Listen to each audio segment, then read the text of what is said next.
Why did she arrive with no name? No patch, no insignia. Just a plain uniform, a silent posture, and the words "Unknown Seal" printed across her file. The convoy rumbled through the Nevada desert. Heat shimmered across the horizon like liquid glass.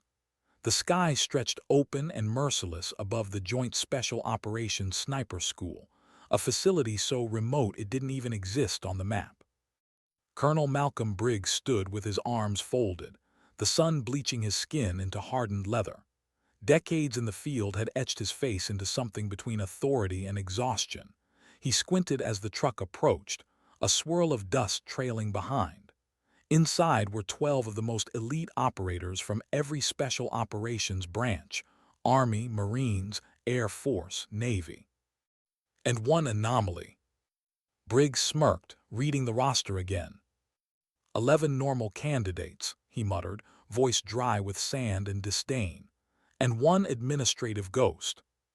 Beside him, Range Officer Orion Caldwell adjusted his cap, expression unreadable. "Authorization codes check out, sir. Pentagon level." Briggs scoffed. "Pentagon authorization or not, if she can't shoot, she's gone by sunrise." The truck stopped. The back gates slammed open. One by one, the operators jumped down, lean, disciplined, confident. They moved like people who'd lived their lives at the edge of control. Even in something as simple as unloading gear, they moved as a single organism. Then came the last one. A woman in her late 20s. No visible rank, no patches, just clean desert fatigues and a single duffel bag slung over her shoulder. She didn't join the chatter or the quick jokes exchanged between soldiers from rival units. She didn't seem nervous either, just present, watching, measuring the horizon, the wind, the shadows cast by the towers. "That's her?" Briggs asked, a curl of mockery in his voice. "The Navy's ghost." He barked a laugh, loud enough for the nearby staff to hear. "Guess the SEALs are checking their diversity boxes now." Caldwell said nothing, but his eyes followed the woman as she stepped away from the group. Her stride wasn't tentative. It was exact, balanced. Every motion had purpose, nothing wasted, nothing extra. Inside the administrative office, Staff Sergeant Meridian Foster checked in each operator with mechanical precision. ID verification, security clearance, unit confirmation, until the last file slid across her desk, thin, incomplete, almost empty. She looked up. "Documentation, please." The woman handed over a slim folder containing only one page. "Name unknown seal. Authorization code redacted. Clearance 47 Delta." Foster frowned. "There's an error here." The woman didn't blink. "There is." Her voice was calm, low, confident. It wasn't defiant. It was simply a statement of fact. "I'll need identification for access," Foster continued, unsure whether to be firm or cautious. "The codes are valid," the woman said. "You'll find authorization signatures at the bottom." Foster hesitated. Those signatures carried weight far above her pay grade. One look and she knew this wasn't something she could challenge. She made the call anyway. Briggs answered before the first ring ended. "Yeah. Sir, the unknown seal is here. No name, just Pentagon clearance. I approve her," Briggs interrupted, "temporarily." Foster replaced the receiver slowly, then handed the badge across the desk. "Temporary clearance, pending verification," she said, the words coming out tight. The woman nodded once, clipped the badge to her uniform, and left without a word. She wasn't relieved. She wasn't anxious. She just moved on as if everything had unfolded exactly as expected. Hours later, the new candidates sat in neat rows inside the briefing hall, 12 of them back straight, eyes forward. Briggs entered like a storm in uniform, deliberate steps, chin up, authority radiating from decades of command. "Welcome to JSOSS," he began. "You're here because someone thinks you belong in the top 1% of shooters in the world. My job is to prove whether they're right or delusional." His words hit the room like distant artillery. The operators knew the type. Men like Briggs didn't teach. They tested, broke, and remade. He continued, reciting course structure, safety protocols, expectations. It was the usual prelude to a long month of physical pain, psychological grinding, and precision under impossible stress. Then came introductions. One by one, names echoed across the room. Rivera Mateo, U.S. Army 3rd Group, 5 deployments. Thorne Callum, Special Forces, confirmed 12. The usual parade of accolades, all measured in distance and death. Until, "Unknown SEAL," Briggs called out, voice sharp as a blade. The room fell silent, all eyes turned. She rose. "Present, sir." Briggs waited for more background stats, unit history. Nothing came, just that calm, level stare. He let the silence stretch until it hurt, then smirked. "We've got ourselves a ghost intern," he said, loud enough for everyone. The room broke into quiet laughter. She didn't flinch, didn't smile.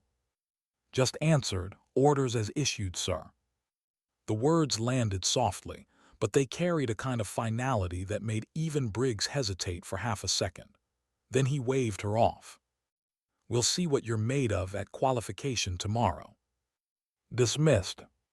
The cohort broke into groups, easy camaraderie filling the corridors.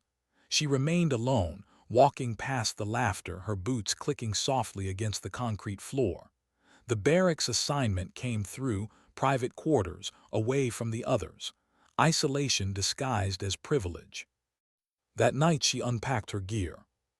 Minimal equipment, one uniform set, one precision rifle case, and a weathered leather notebook, edges worn smooth by years of use. A knock on the door interrupted her methodical routine. 2 women entered, Army Rangers by the look of their bearing. Farron Wolfe and Jesseline Harper, experienced, confident, curious. "Didn't want you to think everyone here's a brick wall," Farron said, extending a hand. "We've been through Briggs' grinder. He's worse than a sandstorm." The unknown SEAL shook her hand, firm, steady. "I'm aware." Jesseline leaned against the frame, studying her. "You've got half the guys betting you're some admiral's pet project. The other half think you're CIA. You gonna tell us which?" Her lips almost curved, almost. "My orders restrict disclosure." The Rangers exchanged glances, half amusement, half unease. "Fair enough," Farron said finally. "Good luck tomorrow, you'll need it." They left, the sound of their boots fading into the desert silence. She finished organizing her gear, then opened her notebook. Inside were pages filled with hand-drawn diagrams, wind notations, and cryptic equations that made sense only to her. The pen moved across paper with the steadiness of a ritual. Outside, the desert wind whispered against the window. A dry, endless hum, the sound of a place that swallowed secrets whole. Morning came harsh and early. The air was already hot, shimmering with invisible motion. The range stretched across miles of sand and concrete, target silhouettes ghosting through the haze. Each operator laid out their weapon for inspection, sniper rifles gleaming under sunlight like instruments of confession. Caldwell moved from one to the next, checking each weapon with quiet professionalism. When he reached her table, he stopped. Her Barrett M107 wasn't regulation. Custom modifications, non-standard rifling, harmonic stabilizers, scope mount unlike anything he'd seen since. He frowned. "Where'd you get this configuration?" She looked up, classified Master Chief.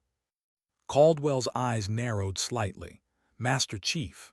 She used his old Navy rank, not the current title stitched to his uniform. Only someone who'd studied his record or served in overlapping circles would know that. Recognition flickered, and for the first time, someone didn't look at her like a ghost. "That's a fine weapon," he said quietly. "Very fine." Her expression didn't change, but something subtle passed through her eyes, A small nod of respect, mutual professional. The inspection ended. They moved to live fire assessments. Operators stepped forward one by one, demonstrating their mastery, tight groups at 800, 1,000, even 1,200 meters. It was all muscle memory and math, performance for the instructors. When her name was called, she didn't step up. Instead, she said, "Observation status, Protocol 47 Delta." Briggs looked up from his clipboard, disbelief already forming into anger. "We don't do observation statuses here," he barked. "You shoot or you leave." She didn't move, just unfolded a document and handed it to him. His face changed as his eyes traced the authorization seals, Pentagon-level clearance above his command. He clenched his jaw. "Fine," he said coldly. "Observe all you want, but remember paperwork won't save you forever." As the others fired, she sat quietly behind the line, notebook open. Her eyes followed the dust trails of each shot, the way wind shifted between ridges, the way heat distorted sightlines. She wasn't avoiding. She was studying, mapping, understanding. Caldwell and another instructor, Reeve, watched her from the tower. "That's not standard notation," Reeve muttered. "Those marks they look like." "Hale's system," Caldwell finished. His voice dropped. Reeve turned sharply. "That's impossible. Mason Spectre Hale been dead 3 years." Caldwell didn't respond, but the look in his eyes said otherwise. Below, the unknown seal kept writing, unaware, or perhaps very aware, that the ghosts of the past had begun to stir around her. At dawn the next day, before official hours, a security feed caught her silhouette sitting alone on a ridge overlooking the desert. No weapon, just a scope, her notebook, and the slow, deliberate movement of a pen against paper. Wind curled through the valley, carrying the smell of dust and metal. She tracked it like a living thing, nodding shifts, temperature breaks, the invisible tremor that told her where a bullet would live or die. When Briggs saw the footage, his coffee went cold. "Unbelievable," he muttered, striding out of the building. Boots crunched across gravel until his shadow fell over her. "Ranges are closed until 600, he barked. "You're out of line." She lowered the scope slowly. "Wind patterns stabilize between 500 and 545, she said softly. "That's when the desert reveals its baseline." Her tone wasn't defensive, it was factual. He sneered. "When you've confirmed kills beyond 1,500 meters like my real operators, you can make your own schedule. Until then, follow orders." "Yes, sir," she replied simply, packing up her gear with precise, unhurried motion. Compliance without submission. Briggs watched her walk back toward the facility. The rising sun cast her shadow long and thin against the sand. Something about that calm, something inhumanly steady, unnerved him more than open defiance ever could. Behind her, the desert wind shifted again.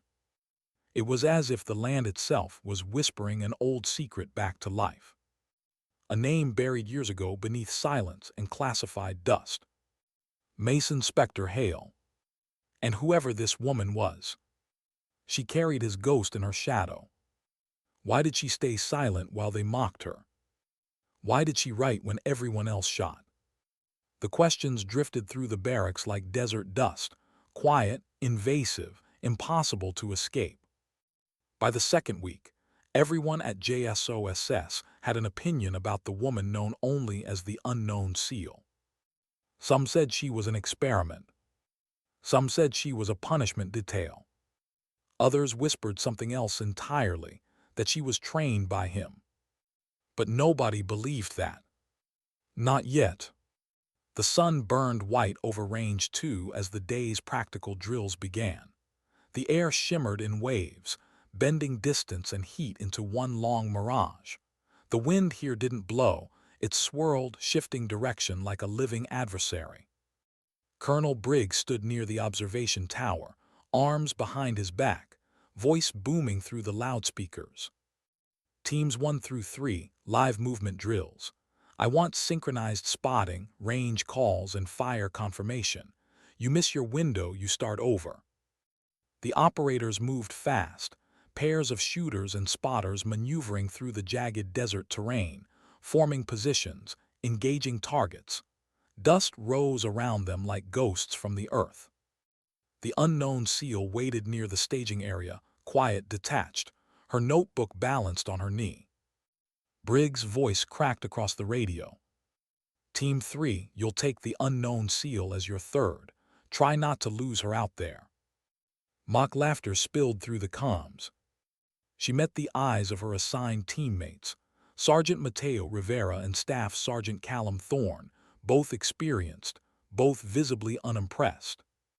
Rivera's smirk didn't fade as he tossed her an extra pack of ammo. Keep up, Navy, we don't babysit. I don't need babysitting, she replied, tone flat. Thorne chuckled, we'll see about that.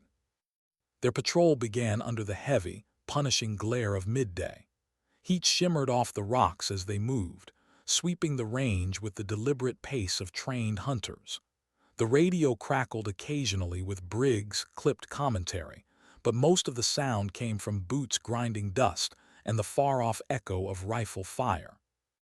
Rivera led, Thorne trailed, and she stayed in the middle, an uninvited ghost in someone else's rhythm. Standard procedure puts the shooter on the forward ridge, Rivera said, glancing back. Spotter covers the wind line, team lead calls movement. Understand? She nodded once. Position according to terrain and mission requirements, she corrected softly. But yes, your call. It was subtle, acknowledging his authority, but reminding him she knew the playbook too. He didn't like that. The first engagement began at 900 meters. Rivera and Thorne took point, aligning their scopes. She stayed back, observing, tracking the same target through her spotter's lens. Wind right 3, Thorne called. Elevation +8 MOA. She watched the flag threads across the valley, small, delicate signs that told a different story. The wind wasn't right. It had shifted left, a microcurrent curl invisible to all but the most trained eyes. The shot missed by half a meter. Rivera cursed, just 2 clicks left. She said nothing, just made a small note in her book, microcurrent reversal between 900 and 950 meters, mirage inconsistency, West Pole. By the third target, the sabotage began. Elevation +12, Rivera ordered, tone casual but eyes sharp, testing. Hold right edge. She paused. That adjustment would send the shot high and wide, almost deliberate error. She said nothing, just recalculated quietly in her head, adjusted the scope and fired. The bullet hit dead center. Thorne blinked, Rivera frowned. She didn't look at them, didn't explain. She simply recorded the correction in her notebook and moved on. They tried again, wrong range calls, misleading elevation, subtle manipulations in communication. Every time she compensated without confrontation. Every time the bullet found truth. By the end of the exercise, Rivera was no longer smiling. He glanced at her with reluctant respect, the kind a soldier gives when he realizes the person he underestimated might outrank him in everything that matters. Back at the base, the afternoon heat broke into a slow, cooling wind. Operators cleaned weapons in the armory, exchanging war stories and inside jokes. The unknown SEAL worked in silence at her own table, field stripping her modified Barrett M17 with clinical precision. Each motion was deliberate, clean, oil, reassemble, test, like prayer through mechanics. Rangemaster Caldwell watched her from across the room. Then, quietly, he approached. That barrel pattern, he said, that's not standard. You've got custom harmonic stabilizers, Spectre model if I'm not mistaken. Her hands froze for a fraction of a second, barely noticeable. Yes, Master Chief, she said softly. He studied her. Only seen that configuration once before. Helmand Province, 2011. Operator named Mason Spectre Hale. Her gaze lifted to meet his. For the first time since she'd arrived, emotion flickered, something raw, brief, buried under discipline. "Good weapon," Caldwell said after a pause. "Not all of us judge capability by volume. Some of us still value the quiet professionals." She nodded once, so did he. That night the desert cooled into silver silence. The facility lights glowed faint against the vastness of the sky. Somewhere out there, coyotes howled sharp, haunting notes echoing off invisible cliffs. Inside her quarters, she sat cross-legged on the floor, the leather notebook open before her. She turned to a blank page and drew a line, a wind pattern, and beneath it, 3 initials. MSA. For a long moment, she just looked at them. Then she closed the notebook gently and whispered something the walls would never repeat. The next morning, Briggs announced a new directive during breakfast. "Unscheduled field evaluation. You've got 30 minutes to pack, minimal equipment, 24-hour deployment." Murmurs broke across the tables. This wasn't on the schedule. Briggs smirked. "Let's see how well theory holds up when the desert starts fighting back." 30 minutes later, engines roared as trucks rolled out across the barren expanse. Sand spiraled behind the tires. The unknown SEAL sat in the last vehicle, silent as always, hands resting on her duffel. 15 miles out, her engine coughed once, then died completely. The others didn't stop. Dust swallowed her in seconds. She stepped out, checked the hood, transmission seized, a clean failure. Maybe coincidence, maybe not. She didn't call for help, didn't even look frustrated. Instead, she slung her pack across her shoulder, checked the sun's position, and started walking. Her pace was steady, methodical. She used the terrain, rock shadows, sand texture, and heat shimmer to gauge direction. No GPS, no compass, just instinct. By the time she reached the operation zone, the others had already set up. "Ghost decided to join us," Rivera muttered. She ignored the jab, scanning the valley. The wind was brutal here, crossing, unpredictable. Briggs' voice crackled through the comms. "Ridge line position, SEAL. Maximum visibility. Follow procedure." She adjusted her mic. "Negative, sir. Ridge wind is unstable. Establishing alternative position with higher stability factor." His reply came sharp. "That's not protocol. Current position provides 92% coverage with 43% improved stability," she said evenly. Briggs hesitated. Her tone was calm, clinical, and somehow convincing. "Fine," he said finally. "Maintain, let's see what you've got." From the observation tower, Staff Sergeant Lachlan Moore watched her through high-powered optics. What she was doing didn't match any known manual. "She's setting something up out there," he reported. "Deploying microfilament lines, looks like a grid." Caldwell leaned in beside him. "Describe it." "Dozens of thin markers, stretching out from her position, maybe 2,000 meters. She's mapping the terrain." Reeve, listening in, frowned. That's the Babylon grid. That's Spectre's system." The room went quiet. That name again, spoken like a forbidden prayer. The Babylon grid had been rumor for years, a classified method of mapping microcurrents, air pressure, and terrain interference for ultra-long-range precision. Only one man had ever mastered it. And now she was using it. The operators in the field didn't know what the instructors were whispering, but they could feel the shift in the air. Something about this woman, her strange patterns, her unshakable calm. It wasn't arrogance. It was legacy.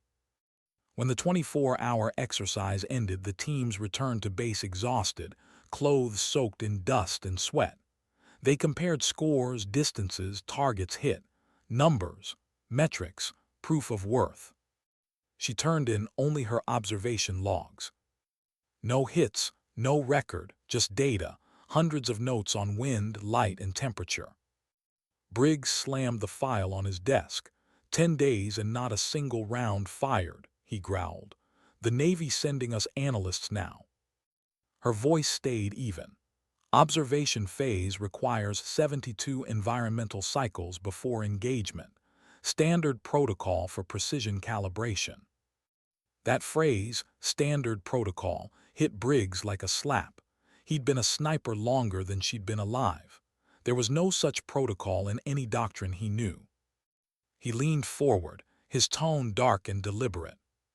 Tomorrow 800 range 4, you shoot, or you leave, understood? Yes, sir. That night the armory was empty except for her and the hum of the overhead lights.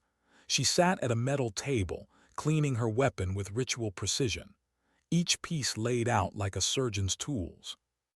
Caldwell entered quietly, leaning against the doorframe.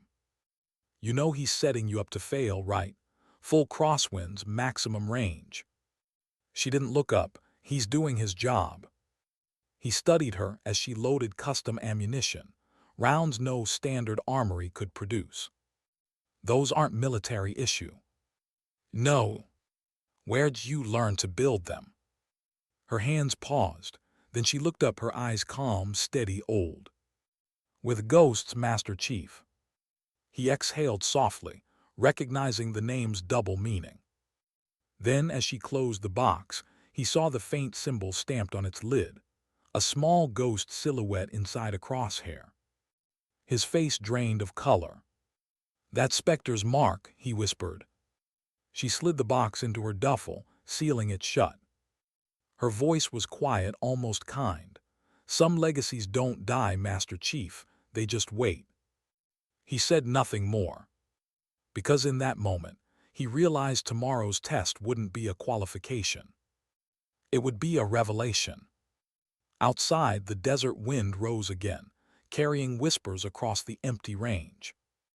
The same wind that once carried the shot of Mason Spectre Hale. And tomorrow, the world would hear that voice again, through her. Why did the range fall silent before the first shot? Maybe everyone sensed that something larger than a qualification was about to happen. Dawn broke over Range 4 in streaks of crimson and gold. A storm front built along the western ridge, churning the desert air into a restless tide.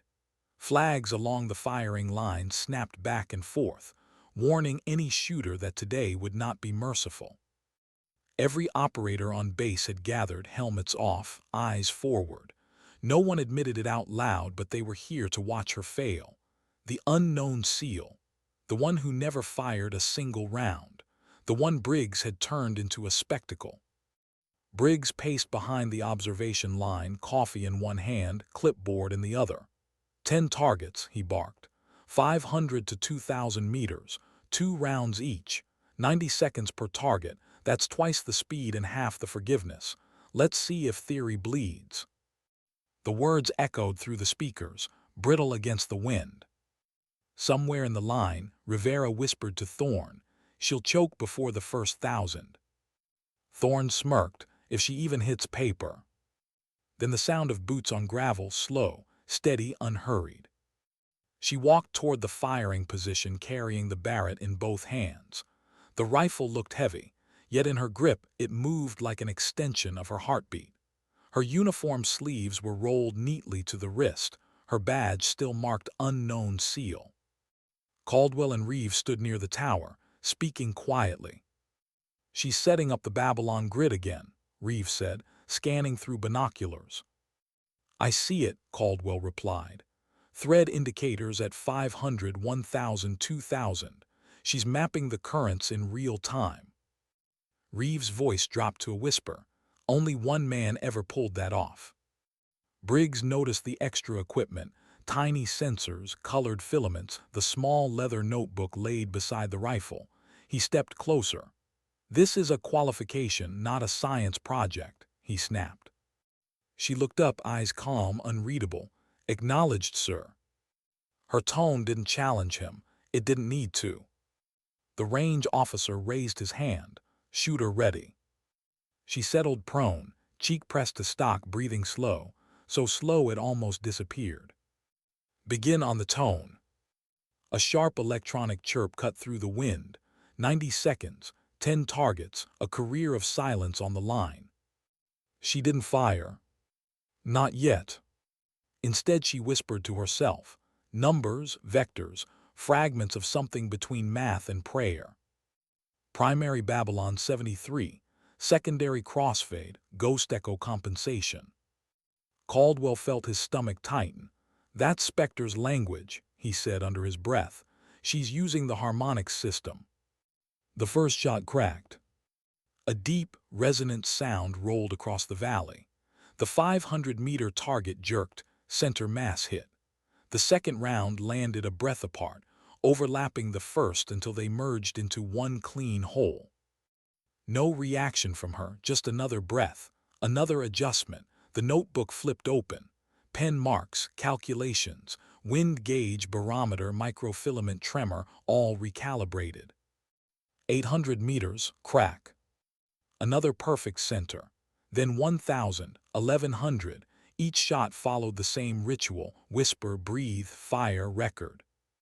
By the time she reached 1,500 meters, the murmurs in the crowd had died. Even Briggs stopped packing. Every shooter knew what they were watching, consistency that shouldn't exist in these winds. Her bullets cut through cross currents like they had their own weather. But the last target, 2,000 meters, waited at the far edge of the desert, barely visible through the mirage haze. The gusts there spun in spirals.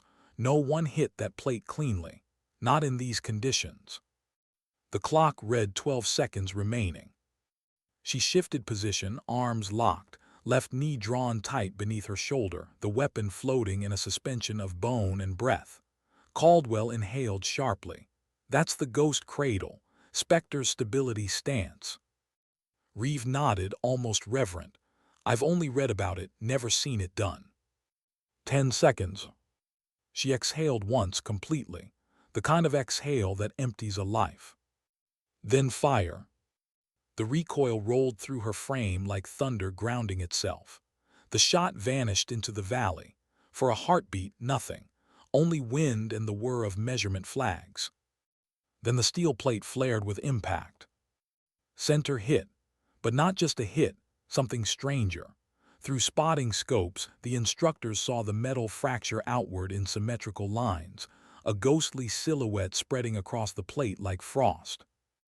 Reeve's voice trembled. Spectre pattern. Caldwell whispered, Hale's mark. Silence overtook the range. Even the desert wind seemed to pause. No one moved, no one breathed. Briggs lowered the scope slowly. The disbelief in his eyes was naked, almost human. He walked toward her, boots crunching over the gravel that still vibrated from the echo of that shot. Who taught you that system? He asked. His voice had lost its edge. It sounded smaller now, like a man speaking into history.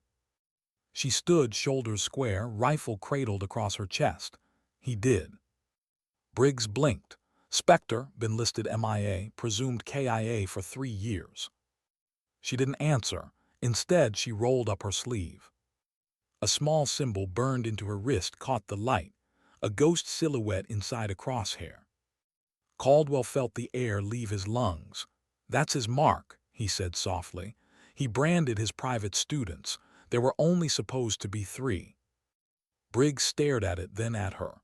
Something shifted behind his eyes, pride, maybe regret. He raised his hand in formal salute. Operator, he said quietly, you've just rewritten my range. The other instructors followed suit, saluting one after another until the line looked like a quiet wave of respect. She returned the gesture, nothing more, nothing less. No smile, no satisfaction, just acknowledgement. The sound of the desert filled the silence again, wind scraping against steel, the faint metallic creak of the fractured target still cooling in the sun. Later in the control room, Reeve replayed the impact footage frame by frame. The slow-motion shot showed the bullet's path bending subtly, harmonizing with the air currents. Impossible, he muttered. Caldwell corrected him. Perfect. Outside, she sat alone on the edge of the platform, notebook open on her knee. The pages fluttered in the dry wind. The last entry read simply, 2000 M, complete. Briggs approached, setting down 2 cups of burned coffee. He hesitated before sitting beside her. "I owe you an apology," he said. "I spent 20 years teaching men how to read the wind. You just taught me how to listen to it." She looked out across the valley. The fractured steel glimmered faintly in the distance. "He used to say the wind's a conversation," she murmured. "You don't fight it, you answer it." Briggs nodded slowly. He was right. Silence stretched between them, not awkward, reverent. After a moment she stood, closing the notebook. "Permission to secure equipment, sir." He rose, posture straightening instinctively. "Granted, ghost line." The new call sign hung in the air like something sacred. She inclined her head once, acknowledging the title, and walked away. Briggs watched her go, that steady, even stride fading into the heat waves. Behind her, the wind caught the sand and erased her footprints within minutes. When the instructors logged the results, they didn't mark her as unknown anymore. The entry read: Name Ghost Line. Qualification Exemplary. Methodology Spectre Harmonics. Status Classified. Word spread through the facility like wildfire. Operators who'd mocked her now sought quiet conversations, questions about trajectory, mirage, crosswind. She answered when asked, always brief, always focused on the principle, never the story. No one dared to ask about Hale directly. That night the instructors gathered in the mess hall. Reeve replayed the final shot again on a small monitor. "You realize what this means," he said. "The system works. Spectre wasn't chasing myth." Caldwell nodded, "And she's the proof." Briggs listened from the corner, silent. He knew this changed everything. The training doctrine, the evaluation metrics, maybe even the definition of precision itself. Yet all he could think about was the look in her eyes when she said, "He did." The look of someone who had already buried the man they owed everything to. Outside, under the vast, indifferent stars, Ghost Line stood near the armory fence, the desert stretching endless before her. She held the worn notebook against her chest, eyes closed. "You'd have laughed at them," she whispered, "at how loud they are." The wind answered, sliding through the chain link like a sigh. She smiled faintly, the first visible emotion since arrival, then turned back toward the sleeping base. Somewhere beyond the mountains, lightning flickered silently, painting the desert in momentary silver. For an instant the fractured target on range 4 caught the flash, the ghost-shaped pattern shining bright before fading back into darkness. Tomorrow, training would resume. Briggs would rewrite curriculum. Caldwell would run ballistics tests, and she would return to her quiet place on the ridge before dawn, taking notes on the invisible. Because for her, the mission wasn't to prove anything. It was to preserve something. A method, a philosophy, a promise made to a ghost who once taught her that excellence isn't loud and legacy isn't spoken. It's demonstrated, one impossible shot at a time. And as the desert wind carried that memory into the night, the story of Mason Spectre Hale lived again. Not in legend, not in whispers, but in her silence. Why didn't she celebrate her victory? Maybe because for her the shot wasn't triumph, it was memory. Morning broke over the Nevada desert with the same dry light as always, yet everything at JSOSS felt different. For the first time in years, instructors were revising their notes, not repeating them. Soldiers whispered her new call sign, Ghost Line, as if saying it too loudly might erase it. Colonel Briggs walked the range before sunrise, his usual arrogance stripped to something quieter. He stopped beside the shattered 2,000-meter plate, the one that still bore the ghost-shaped fracture pattern.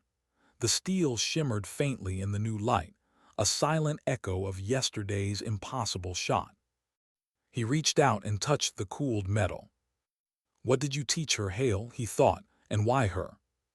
Behind him, footsteps approached, Caldwell. "She's on the ridge again," he said, 2 hours early. "Of course she is."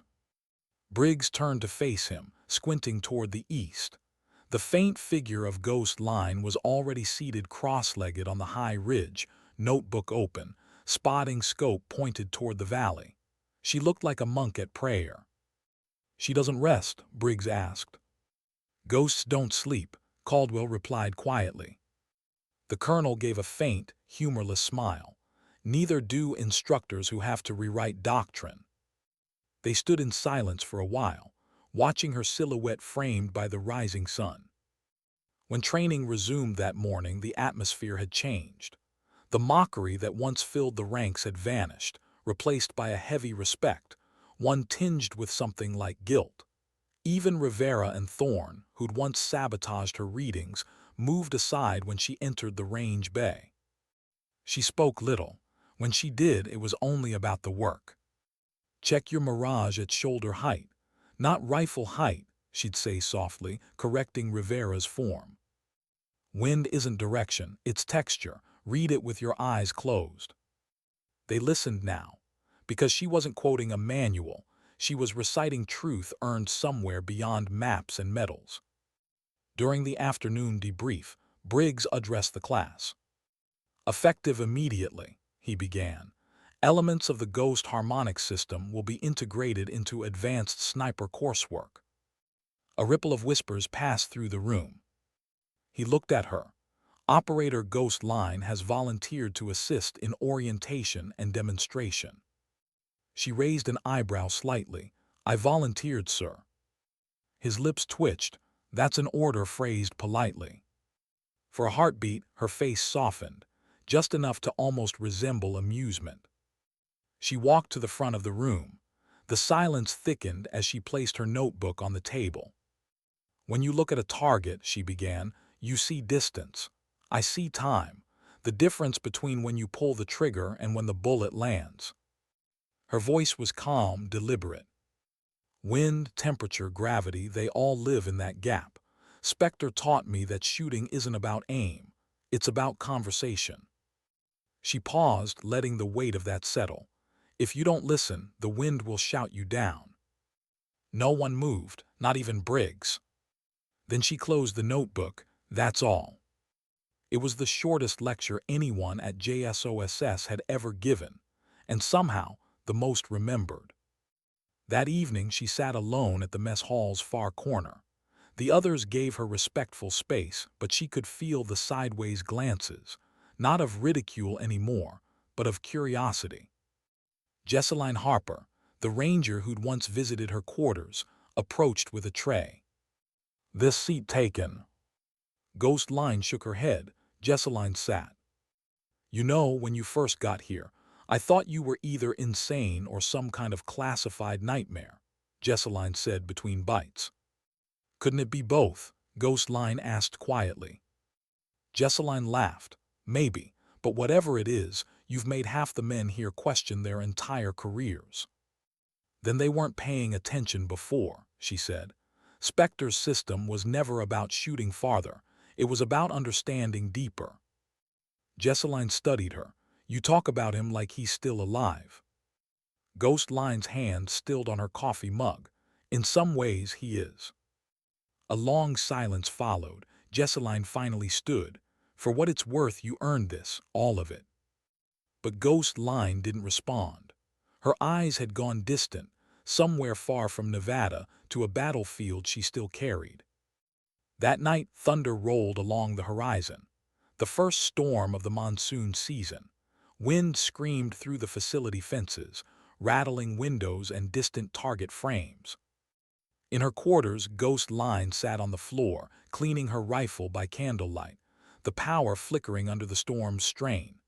She moved with slow, practiced precision, each click and turn measured. A knock came at her door. "Enter," she said. Caldwell stepped in, rain dripping from his cap. He looked older tonight, weathered by truth instead of time. "I served with Hale," he said without preamble, "before Kandahar." She glanced up, silent. "He saved my life. Once. Pulled me out of a kill zone even after command told him to pull back. After that op, he disappeared.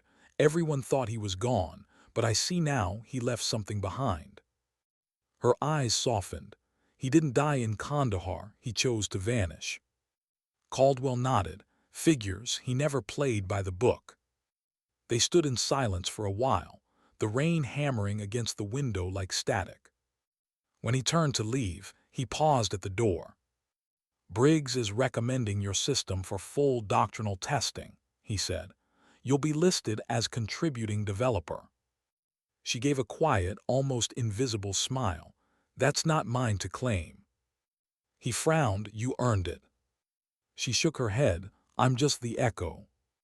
When he left, she sat in the dark, staring at the ghost symbol etched faintly into her wrist. The scar was old, the edges healed smooth, but sometimes she swore she could still feel the heat of that iron brand, the moment he'd burned it there. "If you carry the mark," Hale had said once, "you carry the silence too." She didn't sleep that night. Because silence for her wasn't peace, it was penance. The next morning, the storm broke into clean, washed light. The air smelled of new dust and old secrets. Briggs called her into his office. Papers littered his desk, reports, proposals, reclassification requests. "Close the door," he said. She did. He leaned back, studying her. "You know what happens now, right? Word, spreading fast. Every command from here to Coronado's going to want you in their next training cycle." "I'm not available for transfer," she replied evenly. He raised an eyebrow. "That's not how the military works." She met his stare. "It is when your file reads top secret, need to know." He sighed, rubbing his temples. "You're a paradox, ghost line. You prove a theory that shouldn't exist, then refuse to claim it." "It's not mine to claim," she repeated softly. Briggs nodded slowly. "Then at least let me ask this. Why you? Out of everyone he could have trained, why pick you?" For the first time since her arrival, she hesitated. When she finally spoke, her voice was lower, more human. "Because I was the only one who missed." He frowned. "Missed what?" She looked down at her hands, fingers brushing the faint scar at her wrist. "During a classified op 2 years before Kandahar, I was his spotter. I misread the wind and cost 3 men their lives. He didn't blame me, but I did. I still do." Briggs stayed silent. "So he taught me to listen," she continued. "Not to noise, not to orders, to the world, to the wind." Her eyes glistened, though no tears fell. "He said someday the world would laugh at what they couldn't understand, until the wind proved them wrong." Briggs leaned back, the room heavy with truth, and today it did. She exhaled slowly, gathering herself. "Permission to return to the range, sir." "Granted," he said quietly, "but ghost line." She paused at the door. He nodded once. For what it's worth, Spectre would have been proud. She held his gaze for a long moment. He already knew I'd get here. And then she was gone. Outside, the desert looked different after rain. The sand had hardened into smooth plates of earth, dotted with silver puddles that mirrored the sky.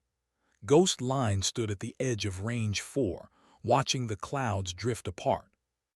The fractured steel target still hung there, scarred and proud.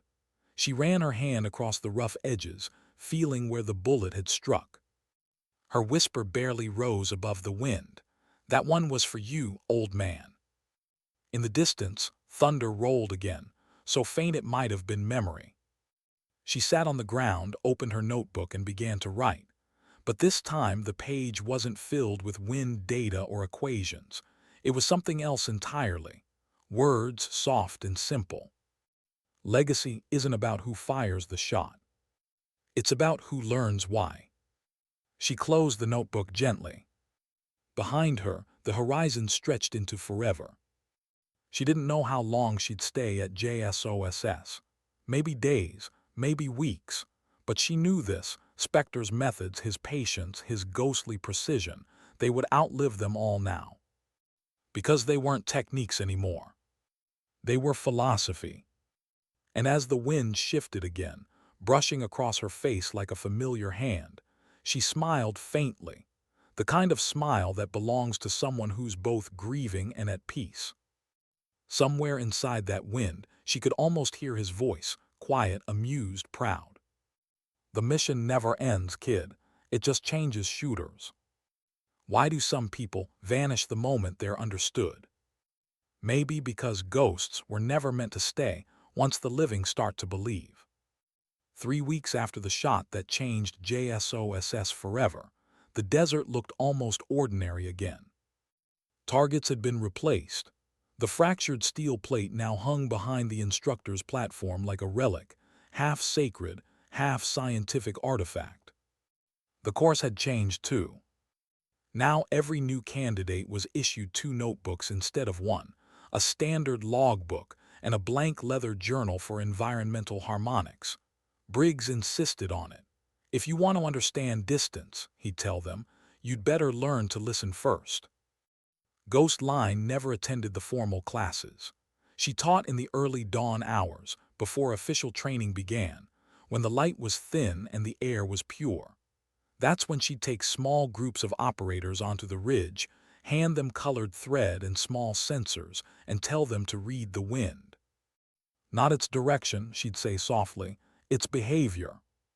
Some struggled, some got frustrated. But all of them watched her, trying to imitate the calm precision in her every movement.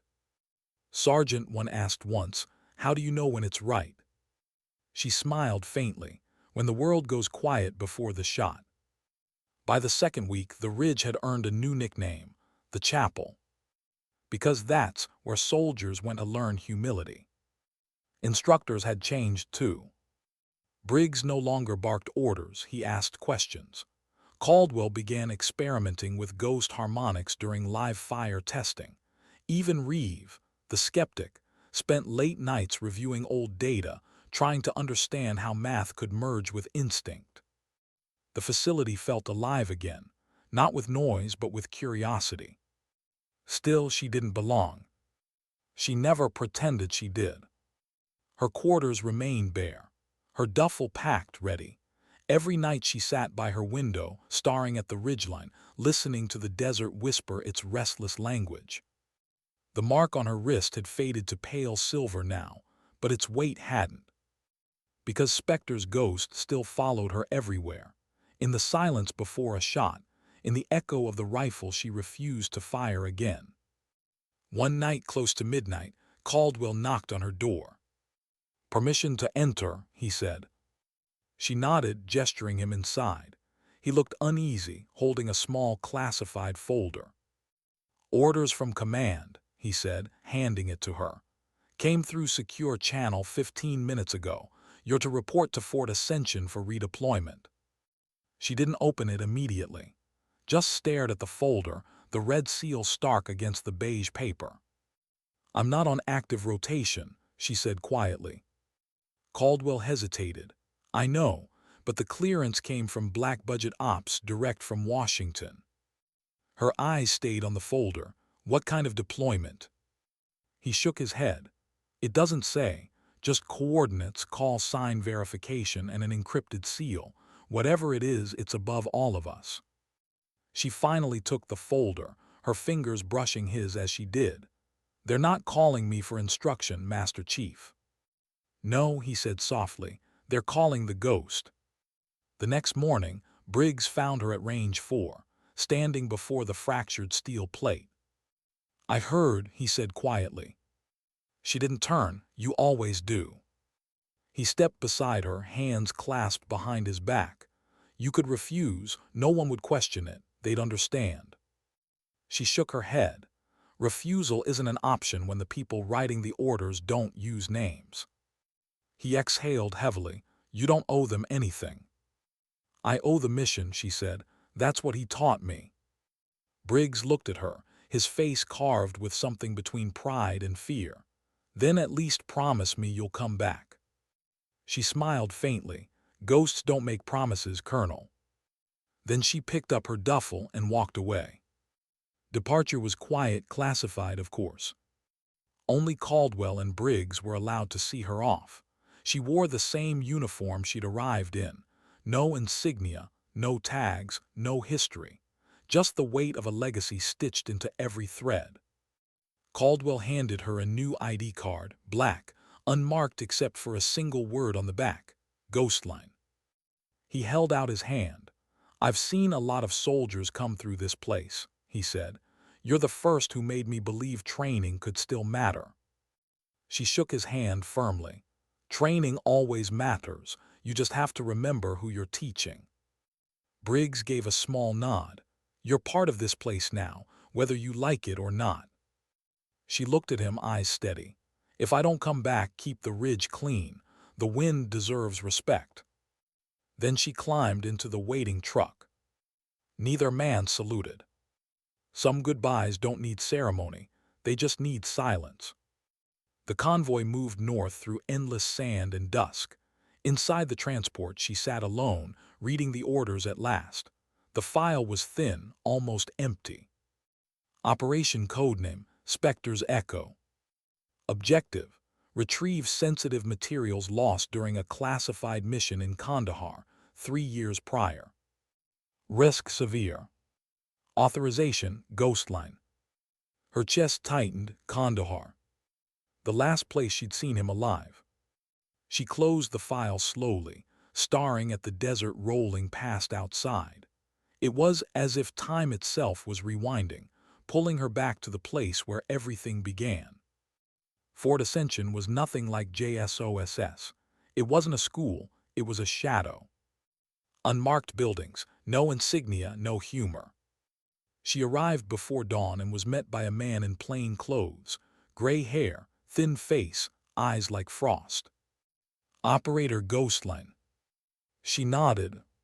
"Follow me." He led her into a debriefing room. One table, 2 chairs, no mirrors, just silence and the low hum of fluorescent lights. "You're being recalled for a mission," he said. "Classified recovery." She said nothing. He tapped the folder. "The objective is a crashed surveillance drone. The wreck contains data modules from an experimental sniper AI project. One Hale helped design before his disappearance. We believe enemy forces are after it too." Her heartbeat slowed, heavy. "You're sending me back to his last field." "That's right," the man said. "You're the only one who can read his system. You'll recognize what others won't." "And if it's a trap?" she asked. He didn't hesitate. "Then you'll improvise."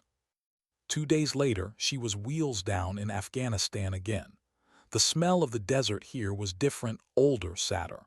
The wind carried the memory of gunfire, not training. Her team was small, 3 men she didn't know. Sergeant Voss, the cautious one. Corporal Jenner, young, eager, dangerous. And Lieutenant Ainsley, who kept calling her ma'am, even though she never asked for it. They moved under moonlight, silent shadows cutting through the valley. The coordinates led to a crash site tucked between cliffs, scorched metal jutting from the sand like bones. The air felt wrong. Still watching. Voss scanned the ridge. No movement. She crouched beside the wreck, running gloved fingers across the blackened hull. The design was unmistakable, Spectre's work. Inside the remains, she found a small cylinder half buried in sand, a data core. Her breath caught as she wiped it clean. The engraved initials, MSH. For a moment the desert fell away. She was back in that final briefing 3 years ago. "If this mission goes south, don't come looking for me," he'd said. "Just make sure they don't bury what we built." She swallowed hard, slipping the cylinder into her pack. Then came the sound, distant footsteps echoing off the ridge. "Contact," Voss shouted. Bullets cracked through the night, shredding sand and silence alike. She dove behind the wreck, returning controlled bursts. Her rifle sang the low thunder of precision. Each shot deliberate, minimal, until the ridge went quiet again. The enemy withdrew, probably local mercenaries, trained but not patient. Ainsley crouched beside her, adrenaline shaking his voice. "That was insane. You didn't miss once." She looked at him, eyes steady. "It's not about missing. It's about deciding what not to hit." He blinked, unsure whether to be impressed or afraid. Hours later, as dawn crept over the valley, they prepared to extract. But the helicopter was late. "Weather delay," command said. They took shelter in an old observation post. Inside, dust and ghost light filled the air. She sat apart from the others, holding the data core in her hands. Its metal was cold, but she could almost feel his warmth through it. Jenner, the youngest, finally asked the question they'd all been avoiding. Was he really that good, Spectre? She didn't answer at first, then softly. He wasn't good, he was right, there's a difference. Right about what? She looked up, eyes distant. That precision isn't power, it's restraint. They didn't understand, few ever did. Outside, the wind howled across the empty land, scattering sand over footprints that would soon vanish.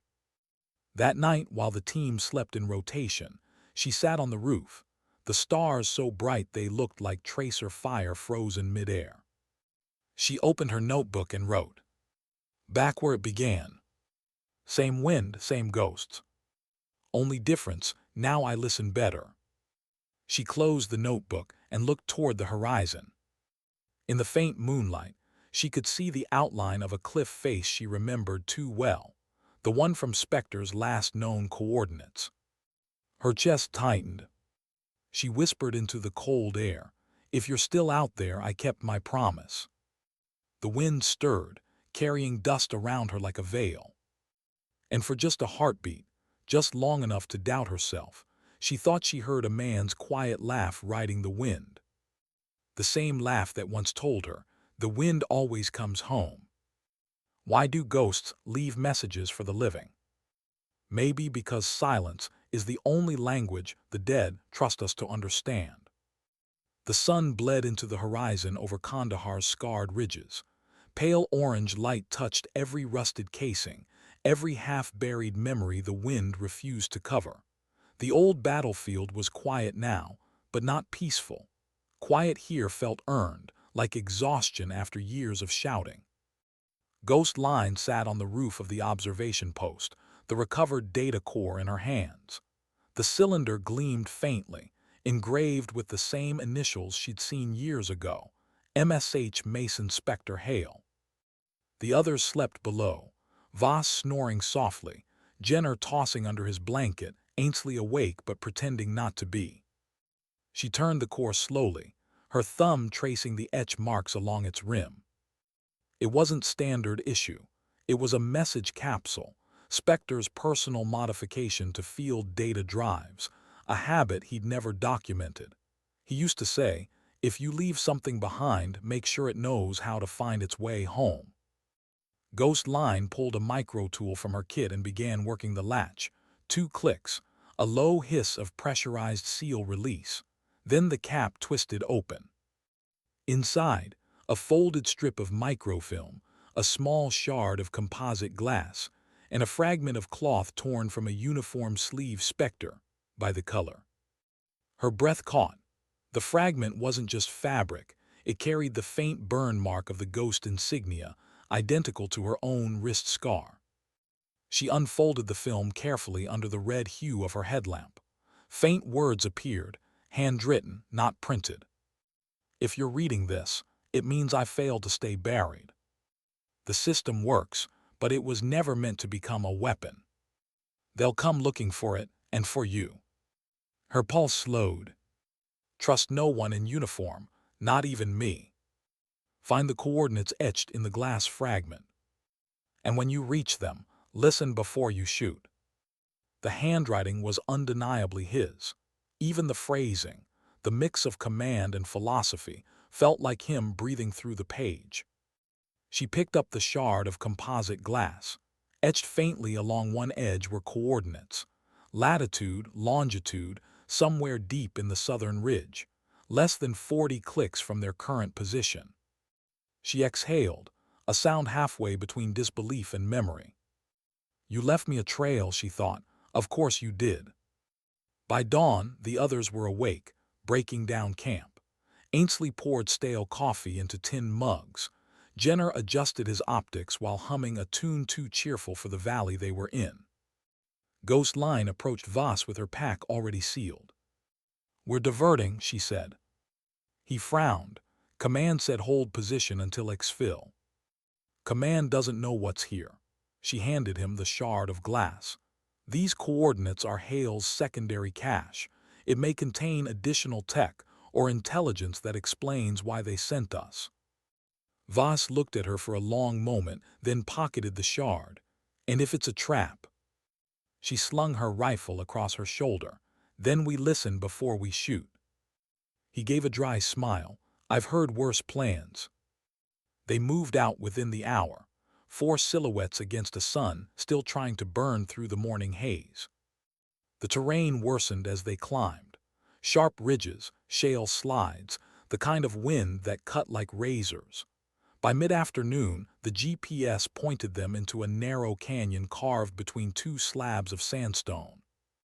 The walls were scorched, old detonation marks. She recognized the pattern, Spectre's old fallback zone. Her heart kicked once hard. "This is it," she said softly. "He was here." They descended cautiously, weapons drawn but lowered. The canyon floor was littered with rusted casings, half-melted optics, and scorched gear from some long-forgotten firefight. Near the far end stood a half-buried crate, its metal edges eaten by sand and time. Ghost Line knelt, brushing off debris until the stenciled name emerged. Project Eidolon. Classified. Jenner whistled low, never seen that label before. She had once, in a file Spectre never meant her to see. Eidolon, a prototype AI-assisted ballistics interface, designed to read atmospheric variables faster than human cognition. Spectre had hated it, called it precision without conscience. She pried open the crate. Inside, remnants of the old system, wires, interface plates, and something else, a small encrypted drive sealed in polycarbonate. Voss crouched beside her, looks intact. "It's not what we came for," she murmured. "What is it then?" Proof that he knew what was coming. She pocketed the drive, glancing up at the cliff walls. "We need to leave, now." As if the desert heard her, the wind shifted sharply. The canyon began to hum, a faint metallic echo bouncing between the rocks. Ainsley froze. "You hear that?" Ghost Line's instinct screamed. "Drones, move." The first explosion hit the canyon rim, a shockwave of fire and sand. They dove for cover as debris rained down. Jenner yelled, "They found us." Ghost Line rolled behind a boulder, rifle up. "Suppress and move, east exit." Voss fired short bursts up the slope, covering their retreat. Ainsley dragged Jenner by his vest as a second strike tore through the path they'd come from. The air filled with chaos, dust, static, the mechanical whine of targeting systems overhead. Then she saw it, a sleek black drone hovering at ridge level designed too advanced for local insurgents. U.S. pattern, but unmarked. She whispered, "Not enemy, ours." Another volley screamed down, carving the sand beside them. "Ours are shooting at us," Jenner shouted. "No," she said grimly, "they're shooting at me." They sprinted through the narrow cut, lungs burning, gear clattering. At the far exit, the path forked into a dry riverbed. Voss motioned left. "We can lose them in the ravine." She shook her head. "They'll scan for movement." "Then what? Hide and pray." She looked up at the cliffs. "No, listen." The others stared at her, confused. But she closed her eyes, blocking everything except the wind. It was moving wrong, circular, heavy, the kind that built pressure before collapse. A sand squall, minutes away. "Get down," she said suddenly. "Cover your gear." They obeyed instinctively. Within moments, the horizon vanished. A wall of sand slammed into the canyon, swallowing light and sound. The world became orange chaos, air you could drown in. The drones retreated, unable to track through the storm. Ghost Line crouched low, pulling her scarf tight. Through the roar, she thought of Spectre, how he used to say storms were God's jamming systems. When it finally passed, the world lay quiet again, buried under a new skin of dust. No sign of pursuit.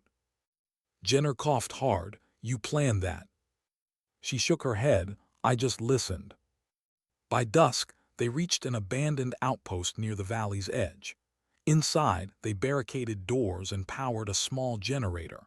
The air smelled like diesel and old ghosts. Voss set a perimeter. Ainsley cleaned his rifle in silence. Jenner stared at the encrypted drive on the table.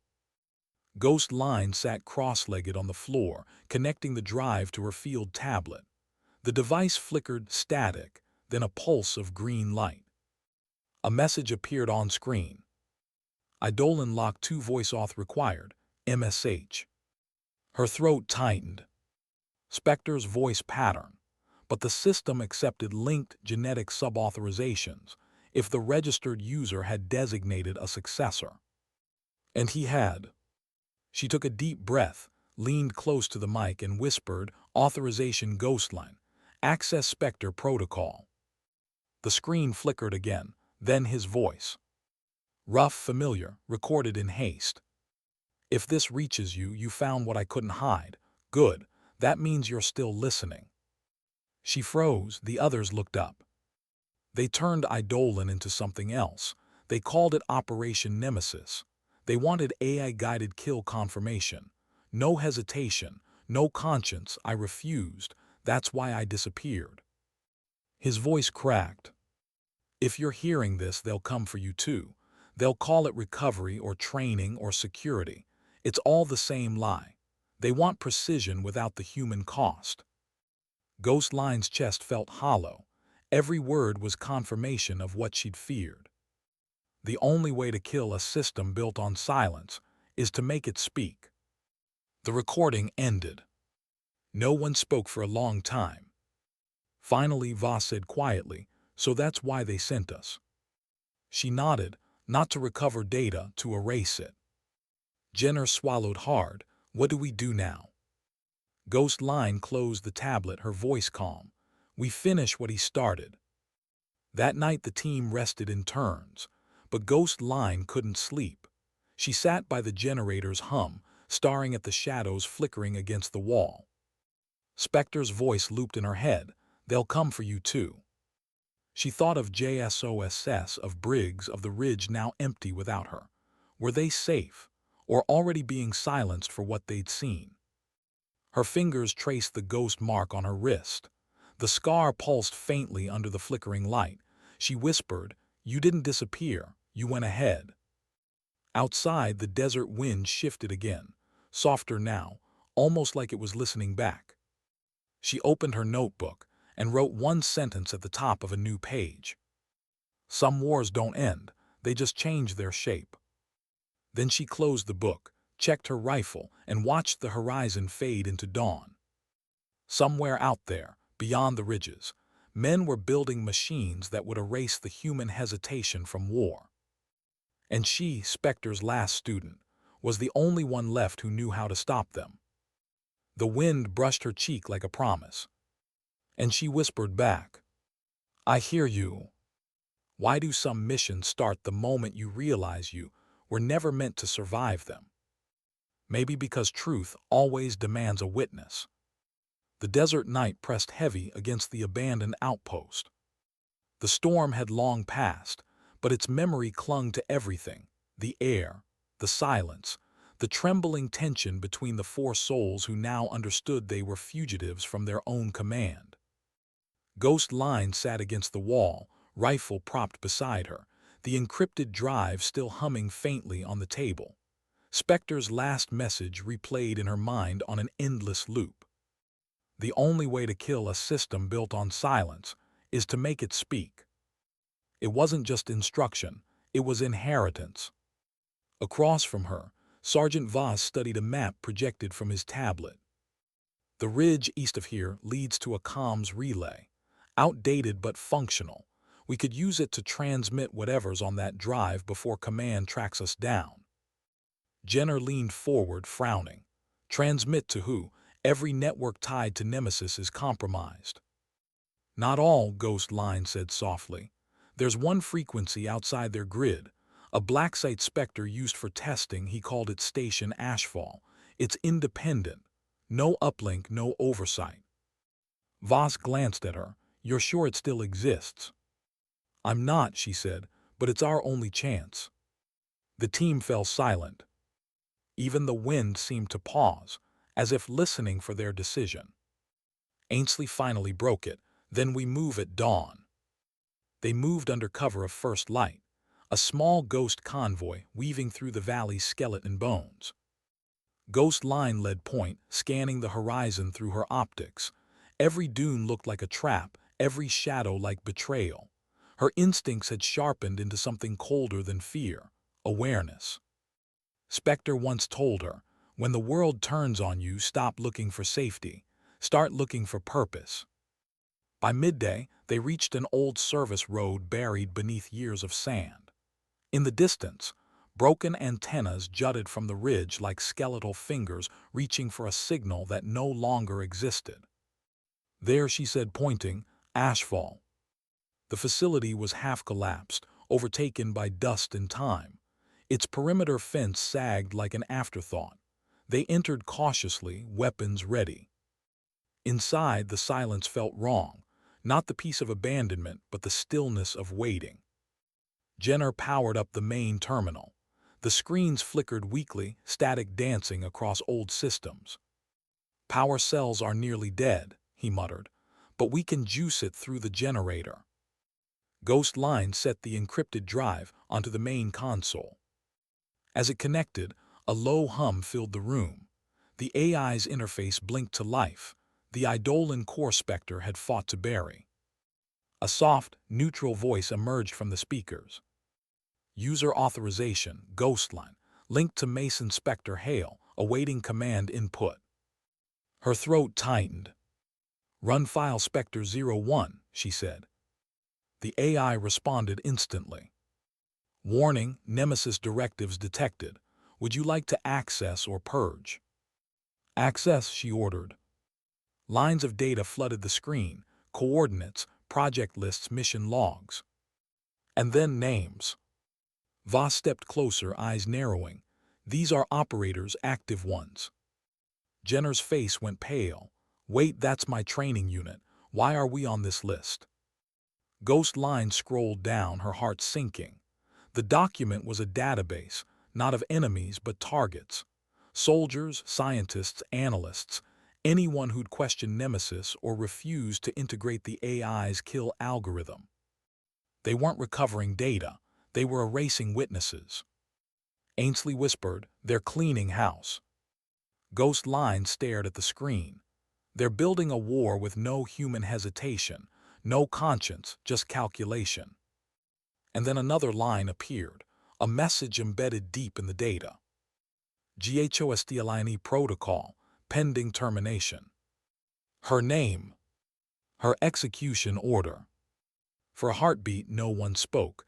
Then Voss swore softly, "They marked you before we even left Nevada."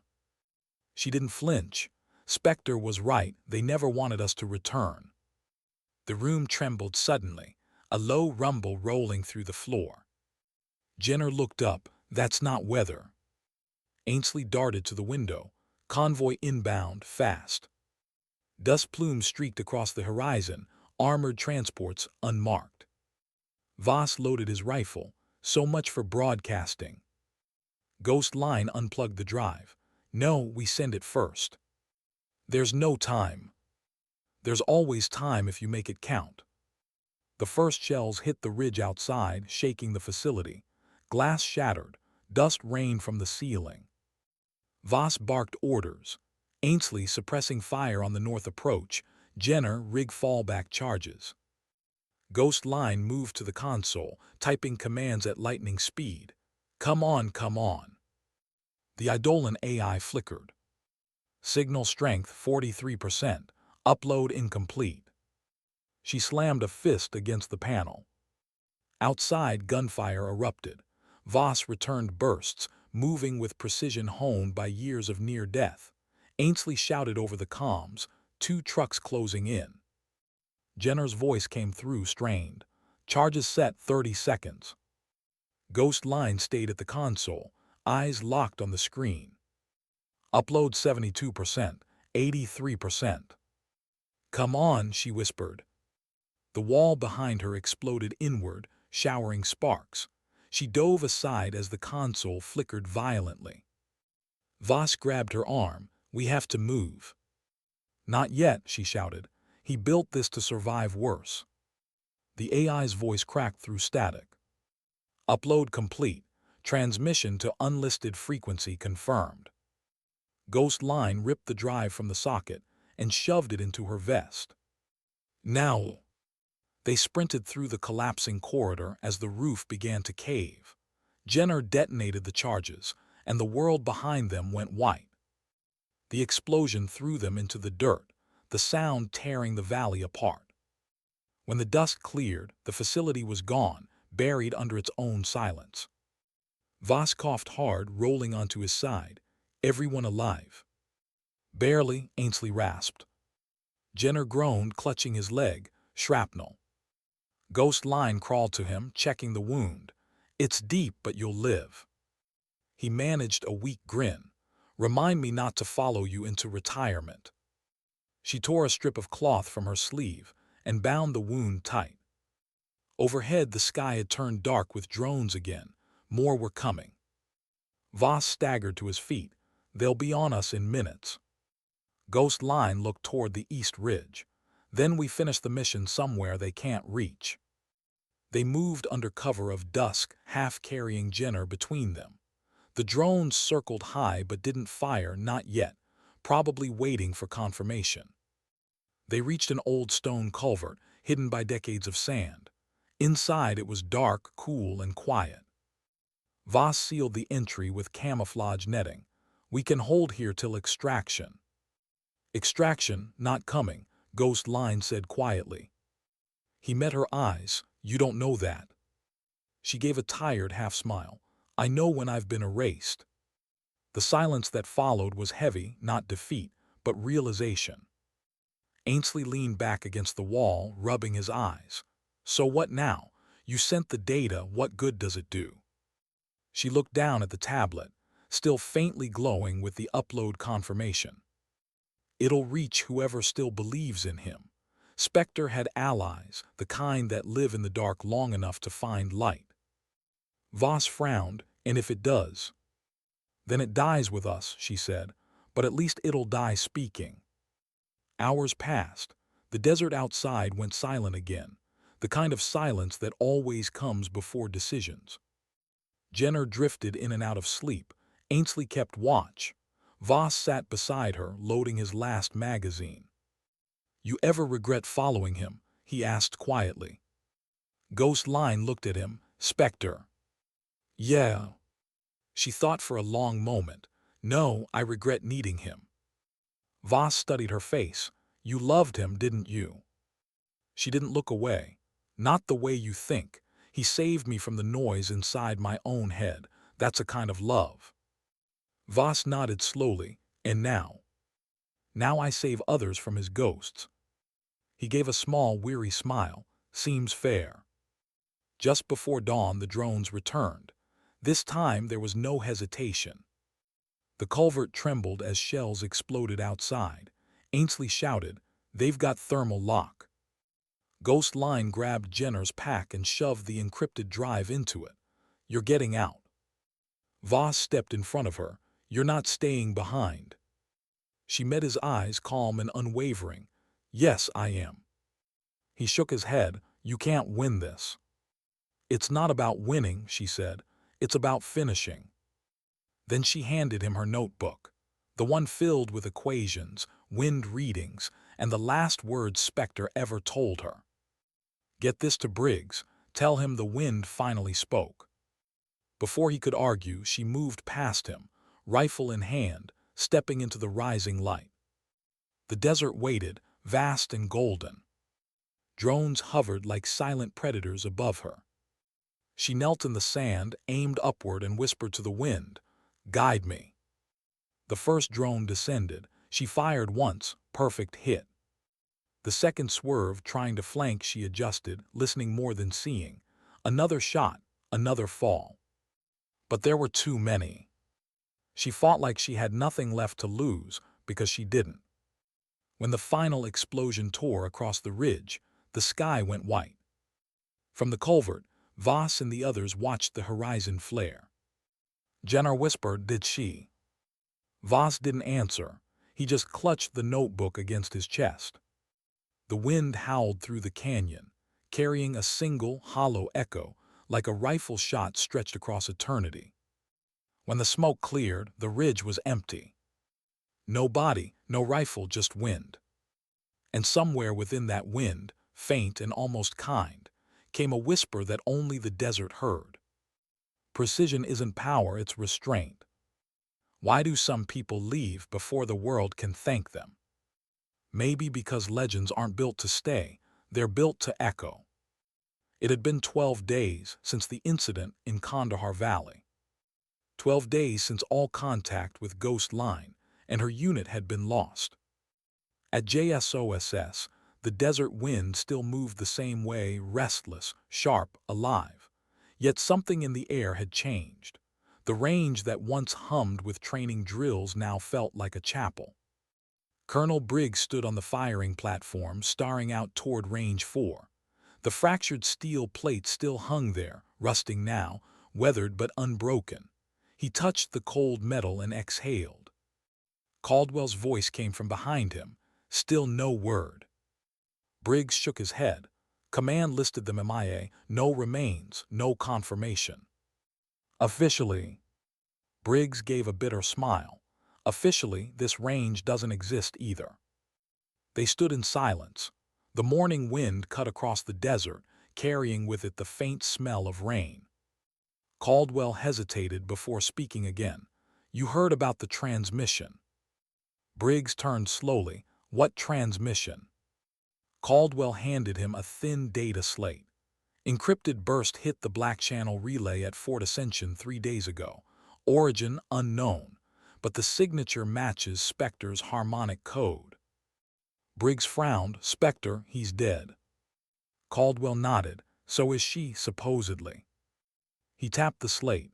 A faint hum filled the air, static first, then a voice. "If this reaches you, it means she finished it. The system speaking again. Teach them to listen." It was Spectre's full voice. Only fragments, distorted, maybe reconstructed from Ghost Line's transmission. But there was something unmistakable in the tone, that same quiet conviction that had haunted Briggs ever since he'd first seen her shoot.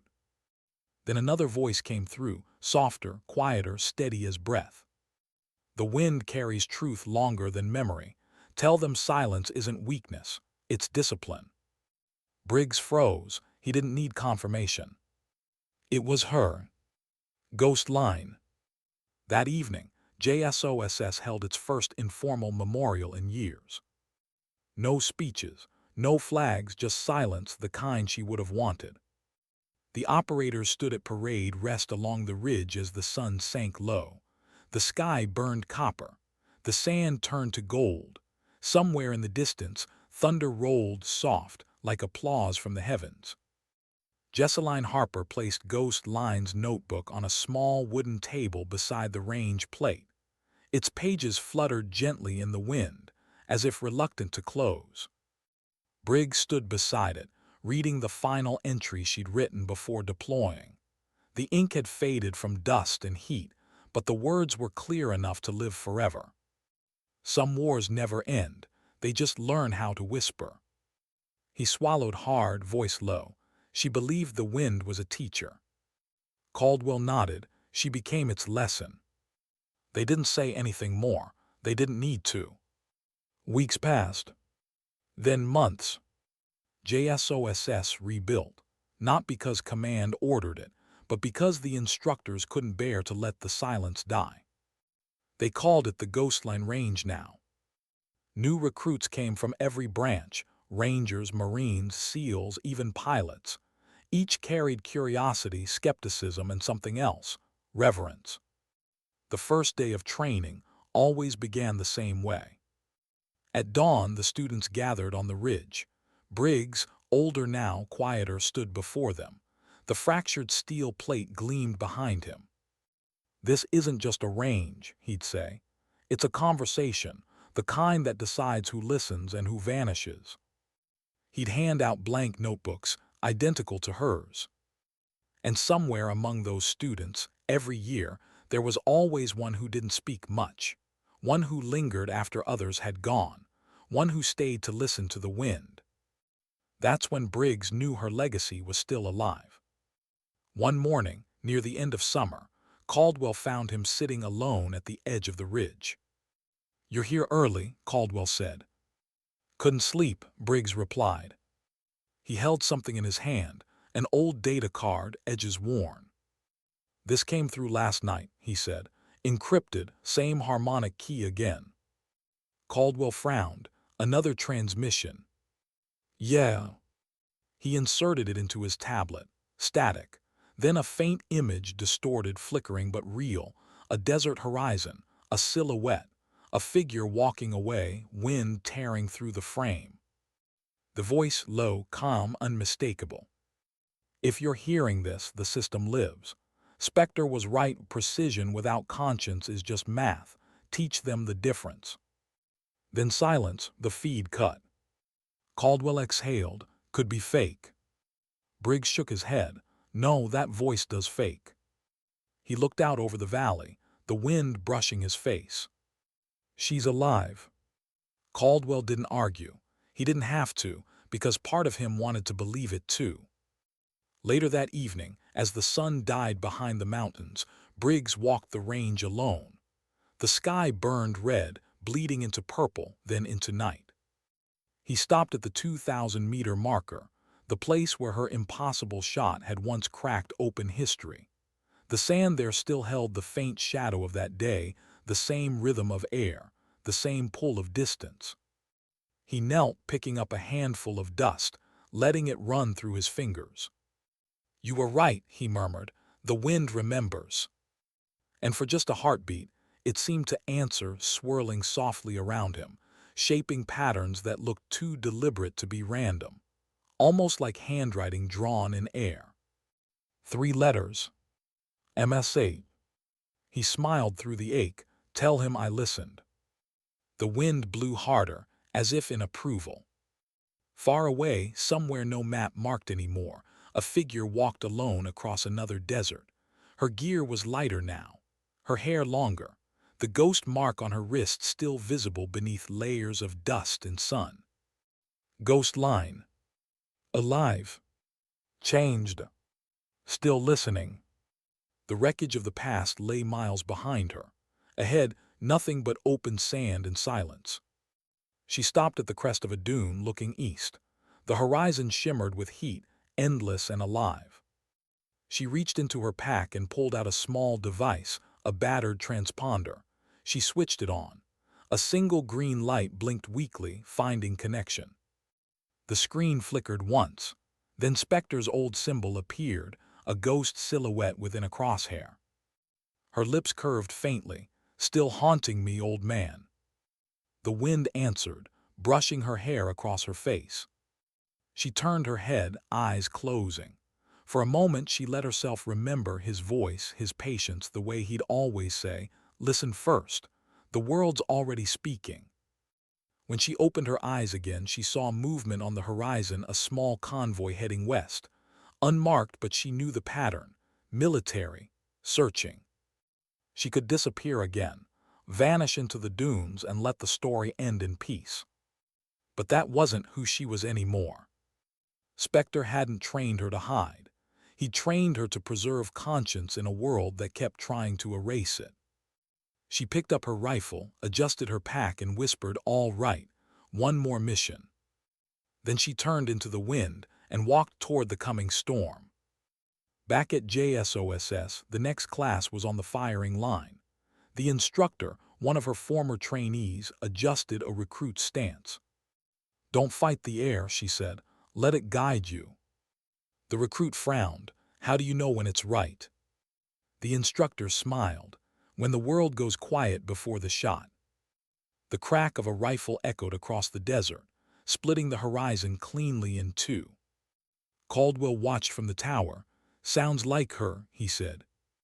Briggs nodded. "Maybe it is."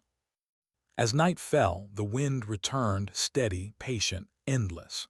It swept across Range 4, lifting sand over the fractured steel, over the notebooks left open on the tables, over the training fields where echoes never really died. Somewhere in that sound was laughter, quiet, familiar, not haunting, guiding. And if you listened closely, you could almost hear her voice, woven into the wind like scripture. Precision isn't about killing. It's about understanding. The wind speaks to those who remember to listen. The desert darkened, stars rising one by one. A final breeze crossed the ridge, soft, almost reverent before fading into stillness. Briggs turned away, whispering the words he'd memorized from her last page. Sometimes dignity doesn't speak.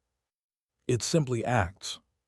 He looked once more toward the endless horizon, and for a heartbeat, he could swear he saw a silhouette walking against the sunset, steady, sure, unbroken. The wind carried her name, soft and eternal. Ghost Line. And then she was gone. But the silence she left behind, that stayed.